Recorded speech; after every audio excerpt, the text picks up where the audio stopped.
पहलगामला जेव्हा आम्ही गेलो तेव्हा मी सौ प्रगती संतोष जगदाळे होते. म्हणजे कुंकवाचं महत्त्व हे प्रत्येक सवाष्ण स्त्रीला किती असतं हे कोणी बाकी समजू नाही शकत. ते प्रत्येक स्त्रीला जाणवत असतं. तर त्या पहलगामच्या हल्ल्यानंतर माझं कुंकू पुसलं गेलं. त्या भ्याड दहशतवाद्यांनी माझं कुंकू पुसलं. तिथे रक्ताच्या थारोळ्यात माझे मिस्टर संतोष जगदाळे पडले. ते शहीद झाले तिथे. आणि त्यानंतर आज 15 दिवसानंतर मोदी सरांनी ऑपरेशन सिंदूर हे जेव्हा नाव दिलं तेव्हा त्यांना जाणीव झाली की आपल्या लेकींचं सिंदूर त्या भ्याड दहशतवाल्यांनी मिटवलं. तर त्याला सिंदूर नाव दिल्यानंतर त्यांना ती जाणीव राहणार आहे की तुम्ही कोणाला मारले, माझ्या लेकीच्या नवऱ्यांना मारले.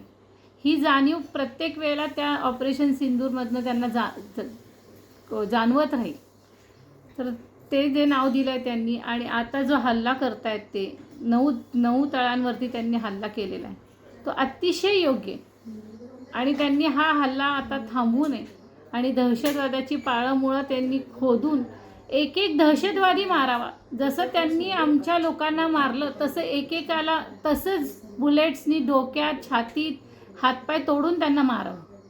हीच माझ्या मिस्टरांसाठी आणि जे कोणी 30 लोक गेलेले आहेत माझ्या मिस्टर संतोष जगदाळे यांच्याबरोबर अजून जे 30 लोक गेलेत त्यांच्यासाठी खऱ्या अर्थी श्रद्धांजली होईल.